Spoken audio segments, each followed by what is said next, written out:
الصلاة والسلام عليك يا نبي الله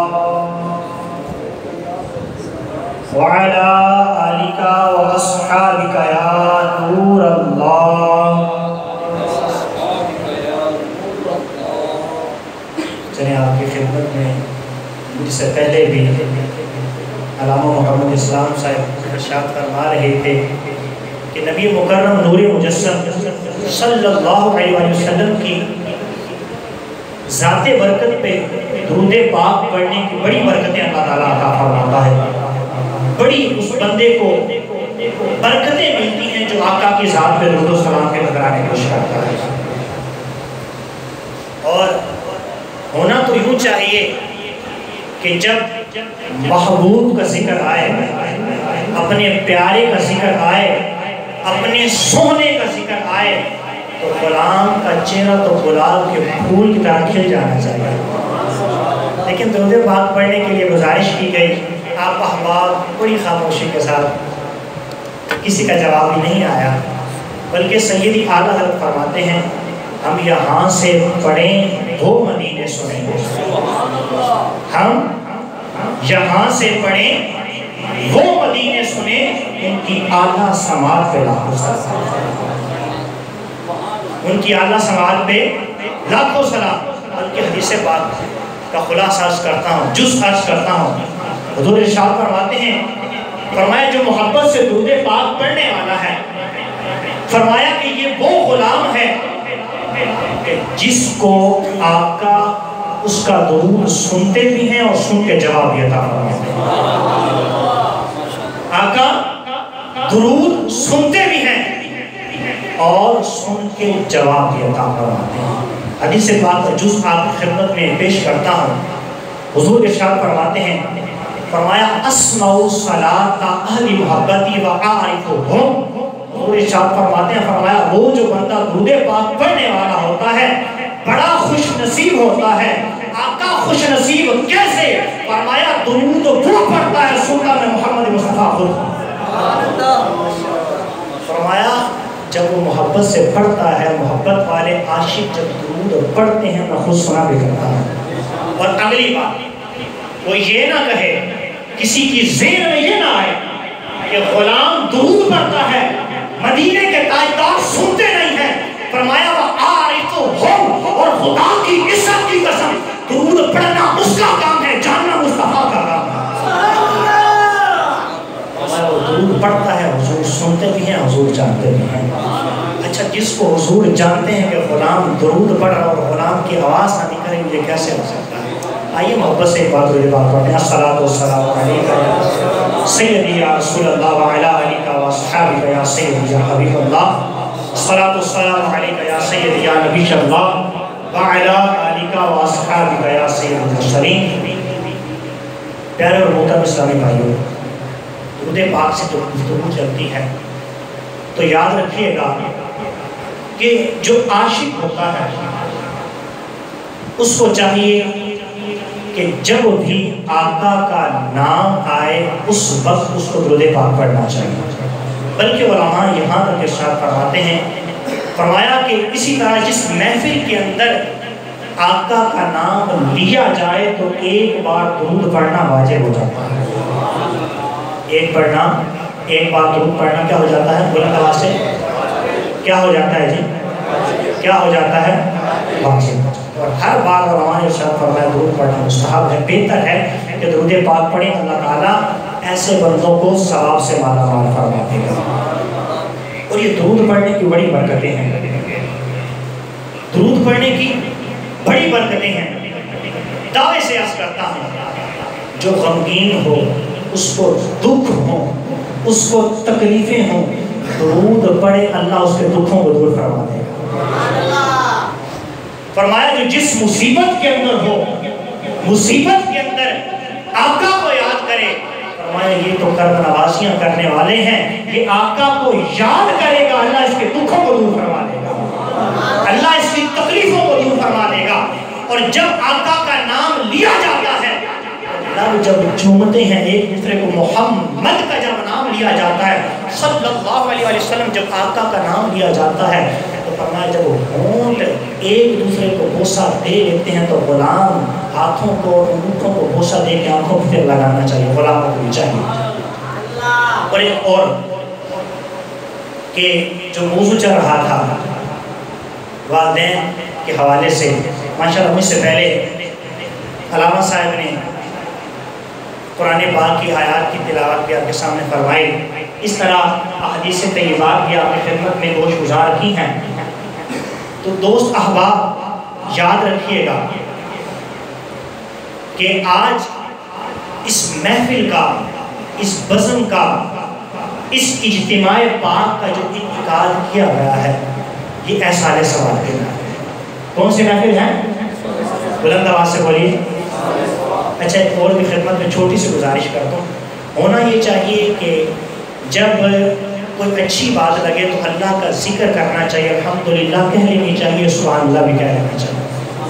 مشہور روایت آپ سنتے تو ہیں، جو ایک بار سبحان اللہ کہتا ہے اللہ تعالیٰ اس بندے کے نام کا درخت جنت کے اندر لگا دیتا ہے۔ اب بندہ پریشان ہو جاتا ہے، شاید آپ نے اس کی کبھی تفصیل نہ سنی ہو، تھوڑی سی توجہ فرمائیے قاری صاحب۔ فرمایا کہ جنت کے اندر درخت لگ جانے اس کا مطلب کیا ہے؟ علماء ارشاد فرماتے ہیں کہ جو ادنا جنتی ہوگا، ادنا جنتی ہوگا، یہ آقا کی امت کی بات نہیں ہے، قبل جو حضور سے پہلے کی امتیں تھیں، یہ ان امتوں کی بات ہو رہی ہے۔ فرمایا جو ادنا جنتی ہوگا اللہ اس کو جنت میں کتنی جگہ عطا فرمائے گا؟ فرمایا جتنی ہماری 10 دنیا ہے اتنا اللہ تعالیٰ اس کو جنت کے رتبہ عطا فرمائے گا۔ ہماری 10 دنیا کو ملایا جائے تو اتنا اللہ تعالیٰ اس کو جنت میں رتبہ عطا کرے گا۔ اب بندے کے ذہن میں سوال آئے گا کہ اتنا رتبہ بندہ کرے گا، اس رقبے کے اندر رہنے کے لیے گھر ہی کافی ہے، رہنے کے لیے محل ہی کافی ہے، رہنے کے لیے جھونپڑا ہی کافی ہے، لیکن اللہ اس کو جو جنتوں کے اندر محل دے رہا ہے، علماء اس کی تشریح کے اندر فرماتے ہیں اس کا مطلب یہ نہیں ہے کہ بس پلاٹ ہی پلاٹ ہوں گے، جنگلات ہی جنگلات ہوں گے۔ فرمایا اس کا مطلب یہ نہیں ہے، فرمایا جو اللہ تعالیٰ اس کو دنیا کے اندر جو ہوگی 10 دنیا کے برابر جنت کے اندر جگہ عطا فرمائے گا، فرمایا اس کے اندر اللہ تعالیٰ جنتی مخلوق کو آباد فرمائے گا، اس کے اندر جنت کی مخلوق کو آباد کیا جائے گا۔ فرمایا جنت کے اندر سردی بھی ہوگی، جنت کے اندر سردی بھی ہوگی، جنت کے اندر پہاڑ بھی ہوں گے، جنت کے اندر جنگلات بھی ہوں گے۔ اسی طرح حدیث پاک کا مفہوم عرض کرتا ہوں، فرمایا فقراء دنیا ملوک الآخرہ، فرمایا جو دنیا کے اندر فقیر ہوں گے اللہ قیامت کے دن جب ان کو جنتوں کے اندر داخلہ عطا فرمائے گا اللہ ان کو بادشاہ بنا دے گا، اللہ ان کو بادشاہ عطا فرمائے گا۔ اور اس حدیث پاک کو سامنے رکھا جائے، فرمایا جب ان کو بادشاہی دی تو ایک طرف اس کے جنت کے اندر جنتی مخلوق آباد بھی ہے۔ فرمایا جب یہ اس کا دل چاہے گا، آج لگتا ہے کہ میں پہاڑوں کی سیر کروں، تو فرمایا پہاڑوں کی طرف جائے گا، جتنی بھی جنتی مخلوق ہوگی سامنے سے اس کا استقبال کرنے کے لیے آئے گی، کہیں گے سارے نکل کے بادشاہ کا استقبال کو، ہماری نگری کا بادشاہ ہماری نگری کے اندر آئے گا۔ اسی طرح جب بندہ ذکر کرتا ہے تو جو جنت کے اندر اس کے درخت لگے ہوں گے، اللہ کی برکت سے اس جنت کے اندر ایک درخت کے اندر اضافہ فرما دیتا ہے۔ اور اسی طرح علماء یہ بھی لکھتے ہیں کہ جو بندہ کلام کرتا ہے اس کا اثر اس کے دل پہ ہوتا ہے، اس کا اثر اس کے دل پہ ہوتا ہے۔ اور اسی پہ حدیث پاک شاعر ہے کہ جب بندہ اچھی باتیں کرتا رہتا ہے، گناہ کی باتیں نہیں کرتا، تو اللہ تعالیٰ اس کے دل کو پاکیزہ اور نورانی فرما دیتا ہے۔ اسی طرح جو بندہ بری باتیں کرتا ہے، برائی کی باتیں کرتا ہے، اس کے دل پہ سیاہ نقطہ لگا دیا جاتا ہے، حتیٰ کہ وہ گناہ کرتا رہتا ہے، اس کا دل سیاہ ہو جاتا ہے۔ تو علماء فرماتے ہیں کہ جو بندہ جیسی بات کرتا ہے اس کا اثر اس کے دل پہ ہوتا ہے۔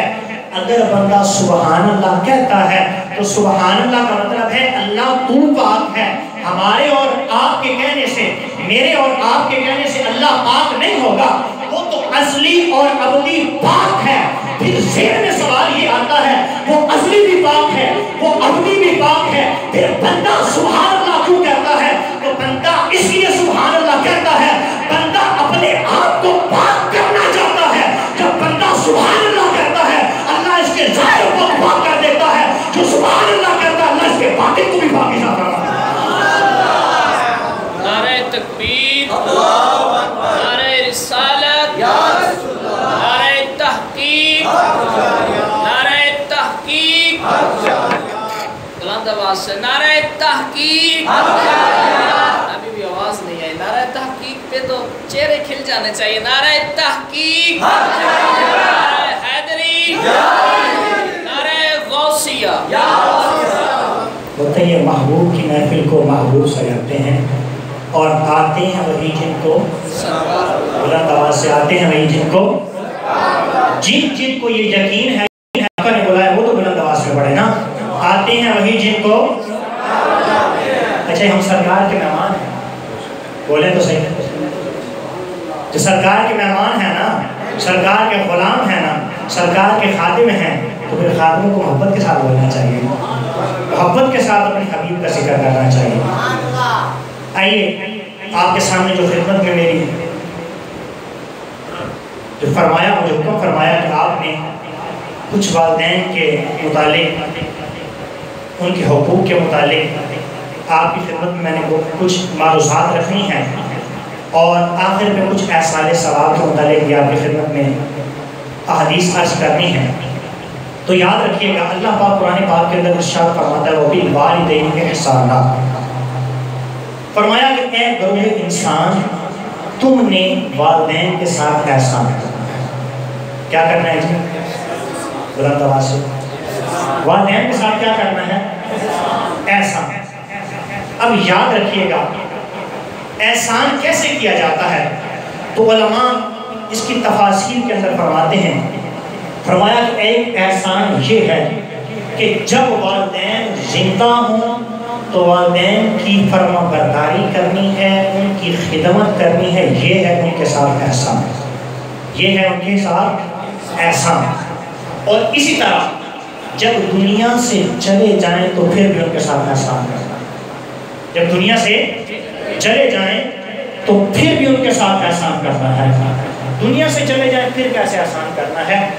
پہلا احسان علماء فرماتے ہیں یہ ہے کہ جب دنیا سے چلے جائیں کہ قبروں کی جا کے زیارت کرنی ہے۔ کیا کرنی ہے جی؟ کیا کرنی ہے؟ قبروں کی جا کے زیارت کرنی ہے۔ اور دوسرا احسان والدین کے ساتھ یہ ہے کہ جب دنیا سے چلے جائیں ان کو احسان ثواب بھی کرنا ہے، ان کو احسان ثواب بھی کرنا ہے۔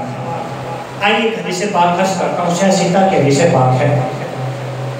ایک صحابی رسول، توجہ سے، ایک صحابی رسول آقا کی خدمت میں حاضر ہوئے، عرض کرتے ہیں سیدی یا رسول اللہ صلی اللہ علیہ وسلم، یہ تو ارشاد فرمائیے، میں اپنے الفاظ میں عرض کر رہا ہوں کہ جو والدین کی زیارت کرتا ہے رب اس کو کتنا ثواب عطا فرماتا ہے، جو والدین کی زیارت کرتا ہے اللہ کریم اس کو کتنا ثواب عطا فرماتا ہے۔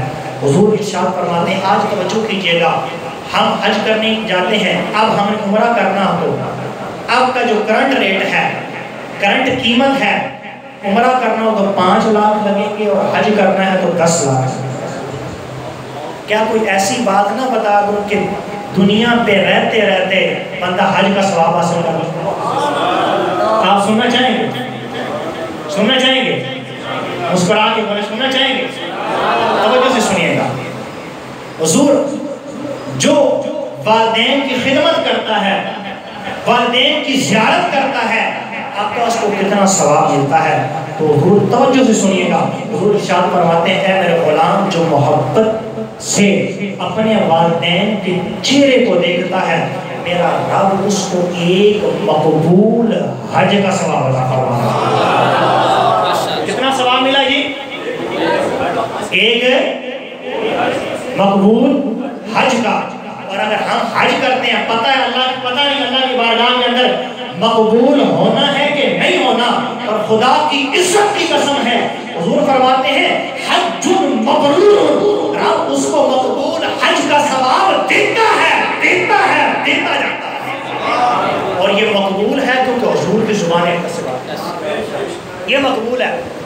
ایک صحابی رسول کھڑے ہوئے, آقا اگر کوئی زیادہ کر لے, ایک بار محبت سے نہ دیکھے, آقا زیادہ بار محبت سے دیکھ لے, تو حدیث کے الفاظ ہیں, فرمایا نعم اللہ وعطیہ, اللہ اکبر وعطیہ, فرمایا اللہ کے ساتھ بڑی شان والی ہے, بڑی پاکیزہ ہے, بڑی قدوس ہے. اے میرے غلام, خدا کی عزت کی قسم, اگر کوئی غلام ایک بار نہیں, 2 بار نہیں, 10 بار نہیں, 100 بار نہیں, 1000 بار اپنے والدین کی چہرے کی زیارت کرے گا, میرا رب اس کو 1000 مقبول حج کا ثواب عطا فرمائے گا. 1000 مقبول حجوں کا ثواب. تو دنیا کے اندر ہے کہ اگر ہم نے حج کرنا ہے تو پتہ چلا والدین کی عزت اور تعظیم کرنی ہے, والدین کی عزت اور تعظیم کرنی پڑے گی. وقت کم ہے, آئیے وہ بد نصیب انسان کہ جو والدین کی عزت اور تعظیم نہیں کرتا. الزواجر عن اقتراف القبائل کی ایک روایت آپ کی خدمت میں عرض کر رہا ہوں.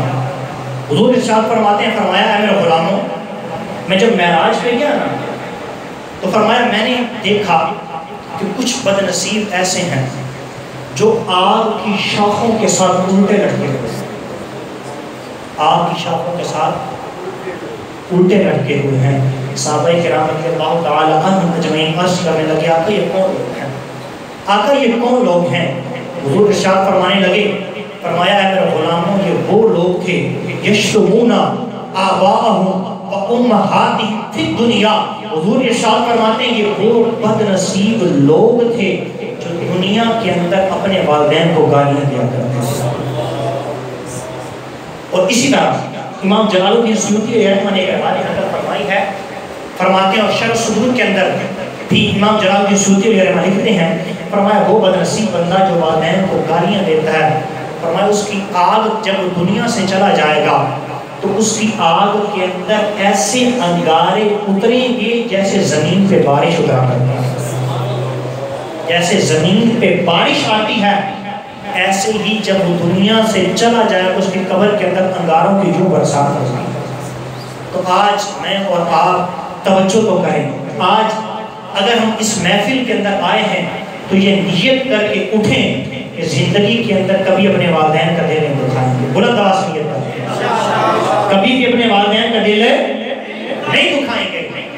ہاں اگر والدین جب زیادتی کرتے ہیں, بعض دفعہ ہوتا یہ ہے کہ جب والدین بڑھاپے کی طرف جاتے ہیں نا تو علماء فرماتے ہیں کہ جب بندہ بزرگ ہوتا جاتا ہے تو اس کی عقل بچوں والی ہوتی جاتی ہے.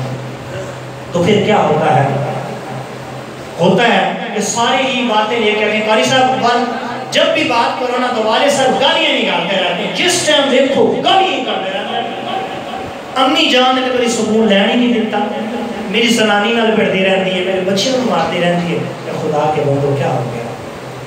جب ایسی کیفیت میرے اور آپ کے ذہن کے اندر آئے نا تو خدا کی قسم ہے جب ہم بچپن کے اندر تھے تو والدین نے ہماری ذاتوں پہ کتنے احسان کیے, یہ تو سوچنا چاہیے. والدین کتنے احسان کرتے ہیں, توجہ تو کریں نا کہ جب یہ بچے کے لیے اگر بازار سے سوٹ لینے کے لیے ماں جاتی ہے نا تو کیا کرتی ہے, کپڑا اس کے جسم پہ لگاتی ہے, دکاندار سے یہی سوال کر رہی ہوتی ہے. ایک دکاندار سے پوچھتی ہے, کوئی گاہک آتا ہے اس سے پوچھتی ہے بتاؤ میرے بچے کو اچھا لگ رہا ہے کہ نہیں لگ رہا. 5 بندوں سے وہ پوچھتی ہے, پھر ہمارا ایک سوٹ لیتی ہے. ایک جوتا ہمارے لیے لینا ہو تو 5 جوتے ہمارے پاؤں کے اندر ڈلواتی ہے اور 5 بندوں سے سوال بتاؤ تو صحیح کیا میرے بچے کو جوتا اچھا لگ رہا ہے کہ نہیں لگ رہا. کیا ہم ساری ان کی شفقتیں بھول جائیں گے؟ کیا ہم ساری ان کی محبتیں بھول جائیں گے؟ ایک صحابی رسول آقا کی خدمت کے اندر حاضر ہوئے, عرض کرتے سیدی یا رسول اللہ, میں اور میری ماں ایک سفر کے اندر تھے, جا رہے تھے, آقا گرمی کی بڑی شدت تھی, سورج آب و تاب پہ تھا. حضور ہوا کیا کہ ماں تھک گئی, ماں سے چلا نہیں جا رہا تھا, ماں بوڑھی ہو گئی تھی. میں نے کہا ماں تو یہ پریشان ہونے کی حاجت نہیں ہے, یہ آقا کی خدمت میں حاضر ہو کے یہ واقعہ بیان کر رہے ہیں. آقا جب ماں تھک گئی نا تو میں نے ماں کو اپنے کندھوں پہ اٹھا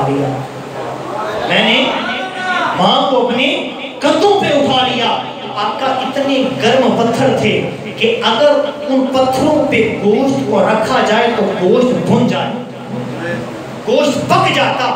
گوشت بھون جاتا. آقا اتنے گرم پتھر تھے, میں 6 میل تک ماں کو کندھوں پہ لے کے چلا ہوں. کیا میں نے اپنی ماں کے حق ادا کر دی ہے؟ کیا میں نے اپنی ماں کے حق ادا کر دی ہیں؟ تو توجہ کیجیے, میرے آقا ارشاد فرمانے لگے, اے میرے غلام, جب تو پیدا ہونے لگا تھا تو تیری پیدائش کے وقت تیری ماں نے جو درد کے جھٹکے کھائے ہیں, جو جھٹکے لیے ہیں, شاید تم نے ایک جھٹکے کا حق بھی ابھی تک ادا نہیں کیا. کیا بچپن کے ہمیں واقعات یاد نہیں ہیں کہ والدین, یہ والد ہے جب اولاد پیدا ہوتی ہے نا قاری صاحب, تو کیا کیفیت ہوتی ہے؟ والدین نے اپنا سکون چھوڑ دینا ہے, اس نے اپنا سکون اس کو بھول جائے گا. یہ بیمار ہے, گھر والی اس کو کہتی ہے, آپ کی امی کہتی ہیں, بچوں کی امی کہہ رہی ہے, آج آپ کی طبیعت نہیں ٹھیک, آج سو جائیں, آج آرام کر لیں. تو باپ پھر بھی یہی کہتا ہے, اگر شامی کما کے نہیں لے کے آؤں گا تو راتی بچے ہوتے تو کما. اس نے اپنا چین ختم کر دیا, اس نے یہ اپنا سکون بھول گیا, یہ اپنی خوشیاں بھول گیا, یہ اپنی چاہتیں بھول گیا. صرف اور صرف بس یہ ایک ہی, جب بھی بات کرتا ہے محلے کے اندر بات کرتا ہے, دوستوں کے اندر بات کرتا ہے, ہاں بھائی تو نے یہ خریدنا ہے, کہتا ہے نہیں میرا بچہ پردہ پہ ہے, اینو کہتا ہے اے تو لینا ہے, کہتا ہے نہیں رہنا ہوگا, بس میرا بچہ پردہ پہ ہے, یہ لینا ہے, کہتا ہے لینے کے لیے ساری خوشیاں بھول گیا ہوں, خدا کی عزت کی قسم ہے جب میرا لال جوان ہو جائے گا تو مجھے سکھی کر دے گا. یہ لال اب جوان ہو چکا ہے, اور جوان بھی کیسے ہوا, اس کو بیوی بڑی عزیز ہے, بچے بڑے عزیز, والدہ 5 بار دن کے اندر پانی مانگتی ہے, میرا بیٹا مجھے پانی دے دو, چارپائی کے اوپر ہے, کوئی پانی پوچھنے والا نہیں, یہ بچہ جوان ہو گیا. یہ ان کا ایک سہارا تھا, بڑا ہو کے ہمارا سہارا بن جائے گا. اور والد کو لالچ ہوتی ہے, لالچ اس کو کیا ہوتی ہے, اولاد کو پڑھاتا ہے, لکھاتا ہے, اچھے سکولوں کی مہنگی مہنگی فیسیں دیتا ہے, پھر بھی کیا ہوتا ہے, پھر بھی جب اولاد کمانے پہ آتی ہے تو والد بس کہتا ہے میرا پتر تو نوکری لا گیا, بس پیسے بھی تو بھی لاکھ رکھ لے کر, میں تیرے پیسے نہیں دے سکتا, میں تیرے پیسے نکل لوں. اب لیکن جو اولاد جوان ہو گئی, بیوی سے تو بڑا پیار ہے, بچوں سے تو بڑا پیار ہے, یاروں سے تو بڑا پیار ہے, یاروں کو کھلے عام دعوے کیے جاتے ہیں, تیرے پیچھے میں جان بھی دے سکتا ہوں. دوستوں کو کہا جاتا ہے تو ایک بار مجھے بلا, تیری بلانے پہ میں سر کٹوا دوں گا, تو ایک بار بلا, تو جہاں بھی مجھے بلائے گا, خدا کی عزت کی قسم ہے میں وہی پہ آنے کے لیے تیار ہوں. دوست کے بلانے پہ اس کی آواز پہ آواز تو دی جا رہی ہے, لیکن ماں پیاس سے تڑپ رہی ہے, ماں کو پانی دینے کے لیے وقت نہیں, باپ 5 بار پکارتا ہے لیکن باپ کو ٹائم دینے کے لیے وقت نہیں. اور خدا کی عزت کی قسم آج اگر ہم اپنے والدین کی عزت نہیں کریں گے, اپنے والدین کی تعظیم نہیں کریں گے, اور اعلیٰ حضرت فرماتے ہیں جو دنیا پہ والدین کی عزت نہیں کرتا, جتنی بڑی بڑی نمازیں پڑھے, رب اس کا فرض قبول نہیں کرتا, اللہ اس کا نفل قبول نہیں کرتا. جب قیامت کے دن یہ عبادات لے کے اللہ کی بارگاہ کے اندر جائے گا تو عبادات اس کے منہ پہ مار دی جائے گی. رب فرمائے گا جا میں نے تیری عبادتوں کو رد کر دیا, آج کی عبادتوں کو تیرے منہ پہ مارتا ہوں. مولا کیوں؟ فرمایا دنیا کے اندر تو نے رہ کے اپنے والدین کی عزت چنی.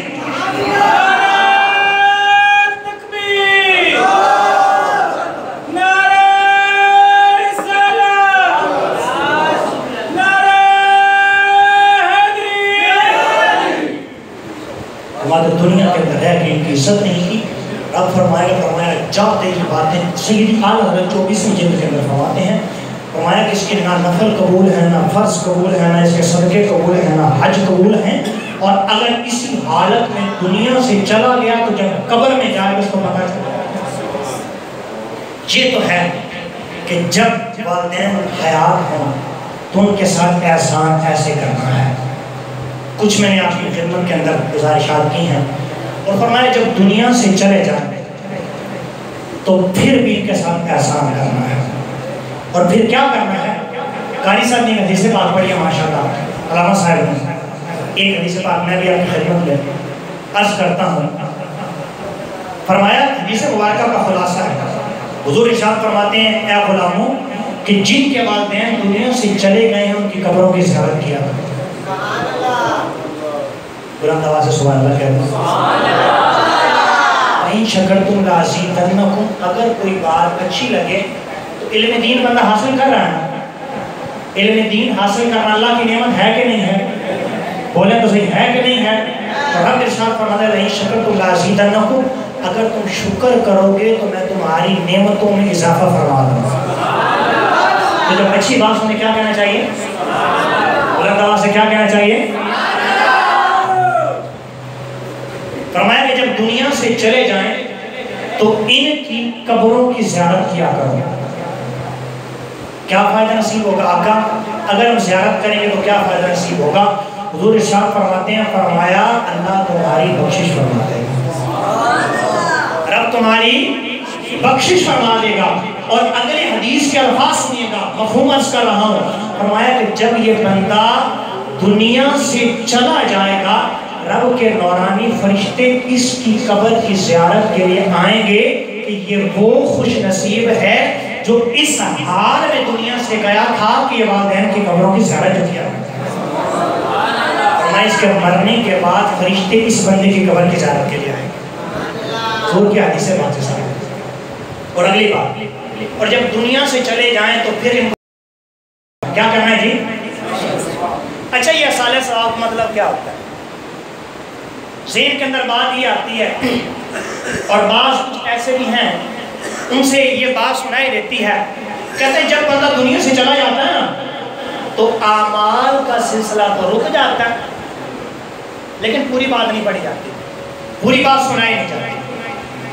ذہن میں بات یہ آتی ہاں بھائی بات اس نے صحیح کیا ہے کہ جو بندے نے کیا ہے ٹھیک ہے، قبر کے اندر جا کے اس کو پتہ چل جائے گا، جو پیچھے سے ہم پہنچاتے ہیں اس کا تو فائدہ کوئی نہیں ہوگا۔ تو یاد رکھیے گا احصال ثواب کا احصال کا مطلب ہوتا ہے پہنچانا۔ کیا مطلب ہوتا ہے جی؟ بولیں تو صحیح، تھوڑا سا فرق سمجھیے گا۔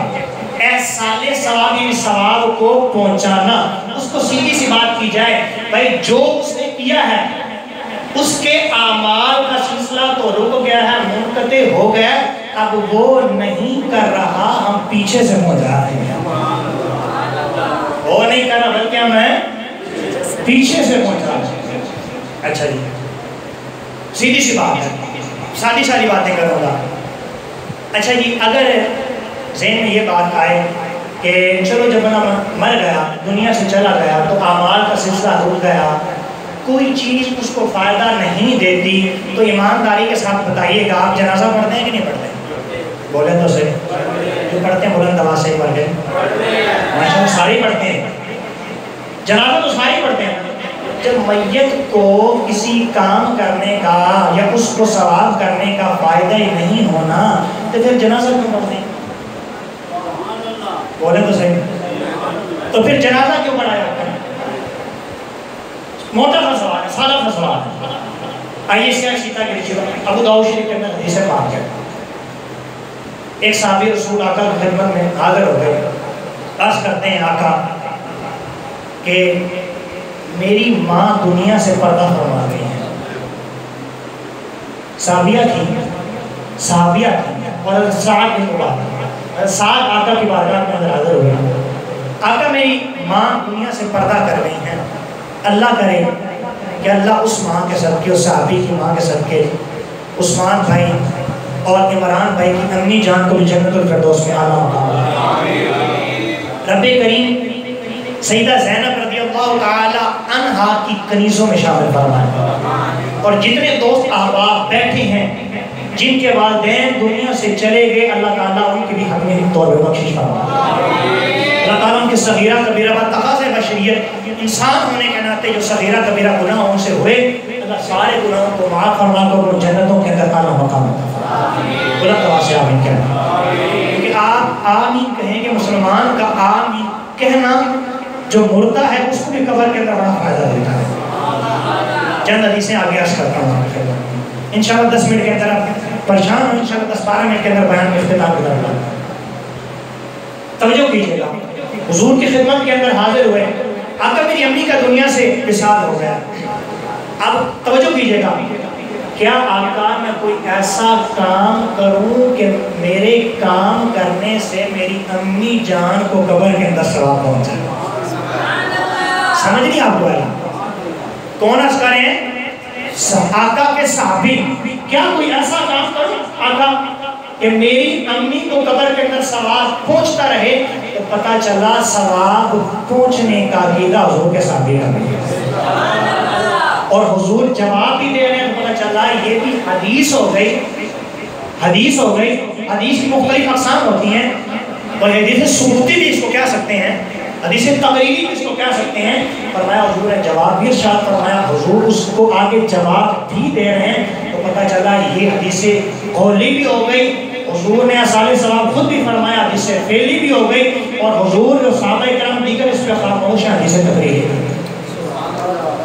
یہ ساری حدیث میں اس کے اندر آ گئی۔ جی آقا کیا؟ حضور نے فرمایا ہاں میرا غلام پہنچے گا۔ آقا کیا کہوں؟ حضور نے ارشاد فرمایا اے میرا غلام، مدینے کے اندر پانی کی بڑی قلت ہے، پانی کی بڑی قلت ہے، اس طرح کر ایک کنواں کھدوا دے، کنواں کھدوا دے، مدینے کے جتنے بھی میرے غلام ہیں اس کنویں سے پانی پیتے رہیں گے، رب قبر کے اندر تمہاری ماں کو ثواب پہنچاتا ہے، رب قبر کے اندر تمہاری ماں کو ثواب پہنچاتا رہے گا۔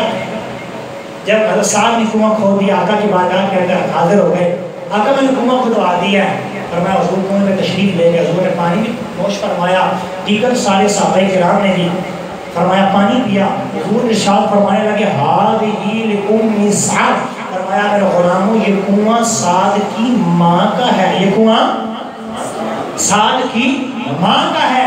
کیسے سعد کی ماں کا ہے؟ فرمایا پئیں گے میرے غلام پانی، قبر کے اندر ثواب سعد کی ماں کو پہنچتا رہے گا۔ ترمذی شریف کے اندر حدیث پاک ہے، ابو داؤد شریف کے اندر حدیث پاک ہے، سیاستہ بھری بڑی حدیثوں سے۔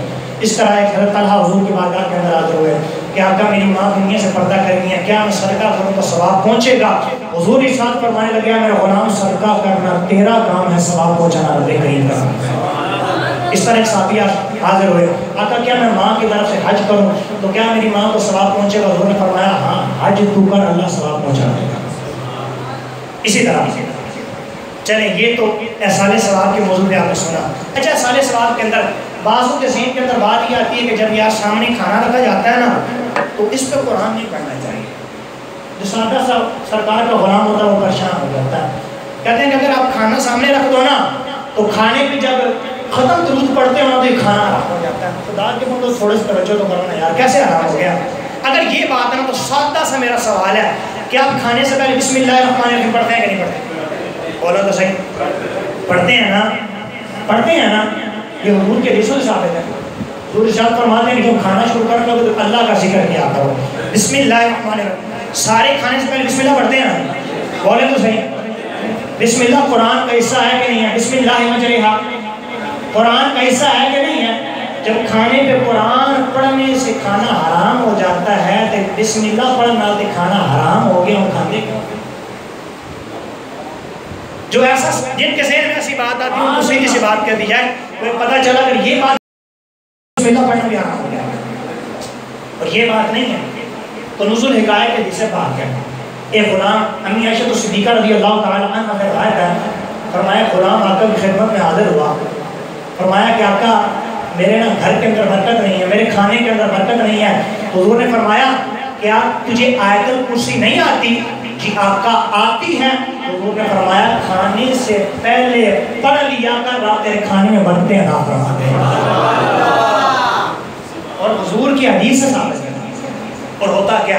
ہم احصال ثواب کرتے ہیں، احصال ثواب کا درود پاک پڑھا جاتا ہے، بولیے تو صحیح، احصال ثواب کرتے ہیں، اول آخر درود پاک پڑھتے ہیں، بولے تو صحیح، اول آخر درود پاک پڑھتے ہیں، ایک بار فاتحہ پڑھتے ہیں، 3 بار کل شریف پڑھتے ہیں، پھر درود پاک پڑھ کے میت کا احصال کیا جاتا ہے۔ کیا یہ ختم کا طریقہ بھی حضور کے حدیث سے ثابت ہے؟ آئیے سنتے ہیں۔ طبرانی شریف حدیث پاک فاروق کے اعظم روایت کرنے والے ہیں، فرمایا جب سرکار کا غلام اللہ کی بارگاہ کے اندر دعا کرتا ہے، موقوف بین السماء والارض، اس کی جو دعا ہوتی ہے آسمانوں اور زمینوں کے درمیان لٹک جاتی ہے۔ کیا ہوتا ہے جی؟ دعا آسمان اور زمین کے درمیان آ کے لٹک جاتی ہے، لا یصعد منہ شیء، حتی تصلی علی نبیک الکریم، فرمایا جتنی کوئی مرضی چیز طاقت والی ہو جائے، جب سرکار کا غلام دعا کرتا ہے تو اس کی دعا اللہ قبول نہیں کرتا۔ فرمایا ایک ذریعہ ہے دعا قبول کرنے کا، اے سیدی فاروق اعظم کون سا طریقہ ہے؟ فرمایا درود پڑھنا تمہارا کام ہے، دعا قبول کرنا رب اقدس کا کام ہے۔ فرمایا درود اس لیے پڑھا جاتا ہے کہ درود کی برکت سے اللہ تعالیٰ دعا کو قبول فرمائے، اس لیے اول اور آخر درود پاک پڑھا جاتا ہے۔ اور دوسرا کام کیا کرتے ہیں؟ سورۃ فاتحہ پڑھتے ہیں۔ کیا سورۃ فاتحہ بھی حدیث سے ثابت ہے؟ آئیے جامع الصغیر کے حدیث پاک آپ کی خدمت میں پیش کر رہا ہوں۔ حضور فرماتے ہیں فاتحۃ الکتاب شفاء من کل داء۔ حضور ارشاد فرماتے ہیں، فرمایا جو جس مرض کے اندر مبتلا ہو، فرمایا سورۃ فاتحہ کی تلاوت کر لے، اللہ اس کے مرضوں کو دور فرما دے۔ سورۃ فاتحہ پڑھنا بھی حدیث سے ثابت ہے۔ کیا ہم جو 3 بار کل پڑھتے ہیں یہ کس حدیث سے ثابت ہے؟ آئیے جامع الصغیر کے اگلی حدیث پڑھتا ہوں۔ حضور ارشاد فرماتے ہیں، فرمایا من قرأ قل هو اللہ احد احد، فرماتے ہیں وہ بندہ جو صرف ایک بار قل هو اللہ احد شریف پڑھتا ہے۔ کتنی بار جی؟ بلند آواز سے جی، کتنی بار؟ اگلی حدیث کے الفاظ، فرمایا فَكَأَنَّمَا قَرَأَ خُلُصَ الْقُرْآنِ، رب اس کو 10 پارے پڑھنے کا ثواب عطا فرما دیتا ہے۔ ایک بار خلوص القرآن کا مطلب ہوتا ہے قرآن کا تیسرا حصہ، مطلب کیا 3 پارے ہو گئے؟ 3 پارے ہی ہو گئے نا۔ فرمایا اس کو اللہ رب العزت 3 پارے پڑھنے کا ثواب عطا فرماتا ہے۔ اچھا 3 بار سورۃ اخلاص پڑھیں گے تو کتنی بار ثواب ملے گا؟ 30 پاروں کا، اور 30 پاروں کا جب ثواب ملے گا تو کیا پورا قرآن ہوگا کہ نہیں ہوگا؟ بولیں تو صحیح۔ اس لیے ہم سورۃ اخلاص 3 بار پڑھتے ہیں کہ پورے قرآن کا ثواب ہمیں مل جائے۔ اور اگلی بات جامع الصغیر کے بھی حصہ، اور جب 3 بار بندہ سورۃ اخلاص پڑھتا ہے اس کو پورے قرآن کا ثواب ملتا ہے تو پھر کیا ہوتا ہے؟ حضور ارشاد فرماتے ہیں، فرمایا وہ بندہ جو سورۃ اخلاص کی تلاوت کرتا ہے قرآن کو مکمل کرتا ہے، فرمایا اندہ کل ختمت صلی علیہ 60,000 حضور ارشاد فرماتے ہیں جب وہ بندہ قرآن کی تلاوت کرتا ہے، قرآن کو مکمل کرتا ہے، اللہ عرش سے آسمان سے 60,000 فرشتوں کو زمین پہ بھیج دیتا ہے۔ کتنے فرشتوں کو؟ 60,000۔ کتنے جی؟ کتنے فرشتوں کو؟ 60,000 اللہ فرشتوں کو زمین پر بھیجتا ہے۔ صلی علیہ، حضور فرماتے ہیں جب وہ قرآن کا ختم مکمل کرتا ہے تو 60,000 اللہ کے نورانی فرشتے اس سے کہتے ہیں، اے بندے تو تو بڑا خوش نصیب ہے، تو تو بڑا والا ہے۔ فرمایا آج ہم 60,000 فرشتے تیری بخشش کی دعا کرنے کے لیے زمین پہ آ گئے۔ کب؟ جب بندہ قرآن کا ختم مکمل کرتا ہے۔ اور کنوز الحقائق ہے جسے بات آخری جسے بات اس بات بیان اختتام، اسی طرح فرمایا جو بندہ ختم پڑھتا ہے، حضور ارشاد فرماتے ہیں، فرمایا ان بکل ختمت الدعوۃ المستجابۃ، فرمایا کہ ہر جب بندہ 3 بار سورۃ اخلاص پڑھتا ہے اس نے ختم کو مکمل کر لیا، فرمایا جو دعا مانگ لے، ہر دعا مانگ لے، فرمایا دعا مانگنا اس کا کام ہے، دعوت مستجابۃ قبول کرنا رب کا کام ہے۔ تو حضور کے حدیثوں سے پتہ چل گیا اول آخر درود پڑھیں تو یہ مطلب ہوتا ہے کہ ہم اپنی دعا کو قبول کروائیں۔ 3 بار سورۃ اخلاص پڑھیں، سورۃ فاتحہ پڑھیں تو سورۃ فاتحہ کا مطلب یہ ہوتا ہے ساری بیماریوں سے شفا نصیب ہو جائے۔ 3 بار سورۃ اخلاص پڑھیں تو حضور کے حدیث سے ثابت ہو گیا کہ اللہ پورے قرآن کا ثواب دیتا ہے۔ جب پورے قرآن کا بندہ ثواب حاصل کر کے جب بندہ اللہ کی بارگاہ کے اندر دعا کرتا ہے تو اللہ دعا کو قبول کرتا ہے۔ پھر بھی یاد رکھیے گا جب بندہ اسی طرح محبت سے درود بھی پڑھے گا، اس طرح محبت سے قرآن بھی پڑھے گا، محبت سے سورۃ فاتحہ بھی پڑھے گا، محبت سے یاسین بھی پڑھے گا، محبت سے سورۃ ملک بھی پڑھے گا، پھر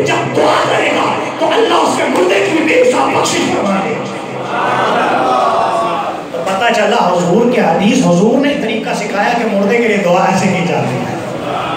تو اللہ تعالیٰ کی بارگاہ کے اندر دعا ہے کہ جو پڑھا سنا اللہ تعالیٰ اس سے قبل جو علماء کرام نے بیان کیا، قاری صاحبان نے اللہ پاک کے قرآن پاک کی تلاوت کی، کلام پاک کی تلاوت کی، اللہ تعالیٰ اس کو اپنی بارگاہ عالیہ کے اندر قبول فرمائے۔ ایک اور خدمت کے اندر گزارش ہے،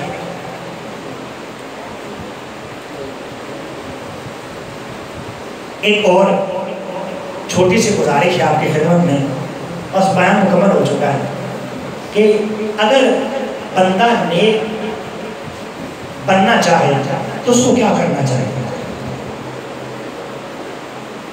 اچھا میں آپ کو ایک سادہ سا سوال کرتا ہوں، اگر مثال کے طور ہم نے کاروبار کرنا ہے، میں نے دکان چلانی ہے، جب میں نے دکان